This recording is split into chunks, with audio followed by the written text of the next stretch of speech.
Pemirsa, terima kasih Anda masih bersama program Oase Ramadan yang merupakan rangkaian program kemuliaan Ramadan di Metro TV. Dan masih berbicara mengenai Allah sebagai sumber keindahan bersama Ustadz Abu Sangkan dan bintang tamu kita Dian Pelangi. Nah sekarang giliran waktunya hadirin yang ada di sini yang akan bertanya. Silakan kita berikan kesempatan kepada beberapa orang, silakan.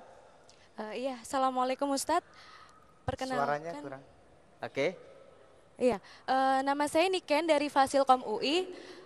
Saya ingin bertanya, Allah memang sebagai sumber keindahan dan Allah juga mencintai keindahan. Namun kita sebagai manusia terkadang suka salah mendefinisikan keindahan itu sebenarnya seperti apa sih yang diinginkan Allah. Takutnya ketika apa yang kita anggap indah justru Allah murka terhadapnya. Jadi kira-kira bagaimana Ustadz untuk mencikapi keindahan yang juga disukai oleh Allah? Terima kasih. Ya, Ustadz. Silakan Ustadz. Pada dasarnya hukum itu adalah kebolehan, ibahah. Tetapi menjadi masalah ketika sudah menghadapi hukum syar'i. Tetap diatur. Kita boleh mencintai seseorang secinta-cintanya, tetapi harus dalam koridor hukum syar'i. Sehingga ketika sudah dapatkan si istri tadi itu, kita dibolehkan apa saja dengan istri kita. Artinya meneruskan keindahan itu. Jadi sebenarnya dibebaskan, cuman harus menggunakan aturan gitu aja. Ya. Seandainya tidak ada aturan, kadang-kadang orang ingin tidak ada aturan, ya kan?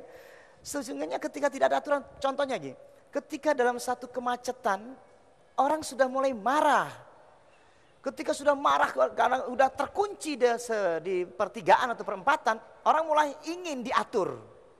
Tapi kadang-kadang ketika diatur, orang tidak mau, kan gitu. Ketika jalanan macet, semua ingin, ini polisi mana, ini minta diatur. Setelah diatur, setelah itu ketika kosong, minta nggak diatur lagi. Nah. Itulah manusia selalu cenderung untuk tidak diatur, tapi juga setelah nggak diatur, ingin. Kan itu. Makanya sekarang di Indonesia juga menjadi problem ketika orang sudah tidak melanggar aturan-aturan, maka tidak indah lagi. Gitu. Maka suatu ketika dia setelah bosan, ternyata orang tidak teratur akan menghancurkan dirinya, maka dia ingin keindahan. Tetap di sini keindahan itu sebuah aturan, itu keindahan. Banyak orang tidak tahu. Sholat keindahan, hukum-hukum keindahan. Makanya alam semesta diatur, maka indah. Saya bikin puzzle, saya bikin apa, diatur, disusun, maka indah. Begitu berantakan tidak bisa. Nah, jadi semuanya diatur, disusun. Jadi kita menyikapi seluruhnya itu sesuai dengan apa yang dikehendaki Allah, bukan kehendak kita, kan gitu. Juga sama, suara itu indah. Ketika suara itu kita turunkan nadanya, membuat orang menjadi nyaman mendengarkannya. Ya, irama do re mi fa sol la si do. Jadi nada itu bisa menyebabkan orang bisa menangis, bisa menjadi sedih, atau bisa bahagia, kan itu. Kita bisa atur dengan keindahan itu, harmonisasi suara tadi. Ya, baik, itu jawaban yang sudah bisa kita dengarkan dan insya Allah menjadi pelajaran untuk kita. Pertanyaan berikutnya silakan. Oke, sebutkan namanya.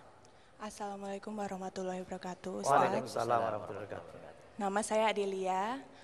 Saya akan menanyakan seperti yang tema tadi kita tentang keindahan. Seperti kita wanita ya, tentang dandanan kita, baju kita, berlebihan atau tidak. Tapi apakah seperti apa, yang saya tanyakan adalah seperti apa batasan-batasan tentang keindahan itu. Agar tidak berlebihan Ustadz. Terima kasih. Baik, pada dasarnya persepsi kita. Dulu kita menggunakan baju koko, itu malu kita. Setelah sama-sama tersebar, maka orang tidak malu lagi datang ke kantor pakai baju koko. Jadi indah, gitu. Keindahan itu adalah kesepakatan. Kesepakatan inilah yang akhirnya menjadi sebuah keindahan, gitu kan? Tetapi tetap prinsip syar'i tidak boleh dilanggar. Ketika ini tertutup, ya. Ini tetap terbuka, kan gitu. Tangan terbuka kata Nabi, ini terbuka, sudah. Anda tidak melanggar syar'i. Mau dia pakai kriwil kayak apa, terserah. Mau diperuntal, terserah. Gitu loh kan. Mau dikasih apa, terserah. Pokoknya gak malu, menurut ahwes. Dulu kita pakai kalung gede-gede malu, kayak karapan sapi katanya tuh. Tapi kok sekarang jadi indah gitu kan. Dulu mungkin kita pakai baju warna hijau itu malu kan gitu. Tapi sekarang sudah disepakati harmonisasi, itu kesepakatan. Dulu orang menggunakan rambutnya nyocrong, anak-anak muda itu malu Pak. Saya cuma dicocrong-cocrong no. Artinya tidak masalah. Yang penting rambutnya bukan rambut sapi gitu. Dan itu terjadi. Jadi sebenarnya asal tidak keluar dari syar'inya, tertutupnya. Apapun menjadi salah jika itu tujuannya adalah untuk mengumbar syahwat. Tujuannya untuk menarik, kecuali menarik orang itu akan tertarik jika akhlak kita mulia. Tapi pakai jilbab tapi mengkidik-mengkidik, gak karu-karuan. Ya itu namanya kurang ajar namanya. Iya. Jadi hijab itu bukan hanya fisik, tapi juga menghijab mata kita, menghijab hati kita dari perbuatan yang tidak baik. Itu sebenarnya hijab yang sesungguhnya. Baik, luar biasa. Tadi juga sudah dijelaskan bahwa hijab di sini bukan hanya sekedar badan kita ataupun tubuh kita, tapi hati, semua pikiran kita dihijab gitu. Biar kita menjadi muslimah ataupun muslim yang benar. Dan selanjutnya kita akan sama-sama memberikan hadiah untuk pemirsa yang ada di rumah. Silahkan Tata. Ya, terima kasih Bang Mucle. Ya pemirsa, kembali lagi saya Tata Lukmanika hadir di hadapan pemirsa untuk berbagi keberkahan dan kemuliaan Ramadan dalam Oase Ramadan. Seperti biasa, saya akan berbagi rezeki sebesar 1 juta rupiah. Silakan pemirsa telepon langsung ke line nomor kami di 021 505 522 atau di 021 501 122. Dan jangan lupa passwordnya Oase Ramadan, indahnya berbagi. Ya, masih saya tunggu teleponnya pemirsa di line nomor kami. Ya, halo, assalamualaikum. Puasa Ramadan, indahnya berbagi. Iya, Ibu, dengan Ibu siapa di mana, Ibu? Dari Ibu Yanis di Malang. Oh, di Malang. Oke, Ibu, langsung dengan pertanyaannya ya. Bolehkah wanita muslim berhias? A, boleh atau B, tidak? Jawabannya, Ibu? Boleh dong, aku. Boleh ya. Iya, selamat Ibu berhak mendapatkan uang sebesar 1 juta rupiah persembahan dari Oase Ramadan.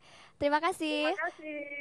Iya pemirsa, saya mengingatkan kembali bagi pemirsa yang menginginkan hadiah umroh setiap minggunya, silakan kirimkan ide, saran dan kritik ke alamat email kami di oase@metrotvnews.com. Demikian kuis interaktif kita hari ini, saya Tata Lukmanika pamit undur diri, tetap saksikan Oase Ramadan, kita akan segera kembali.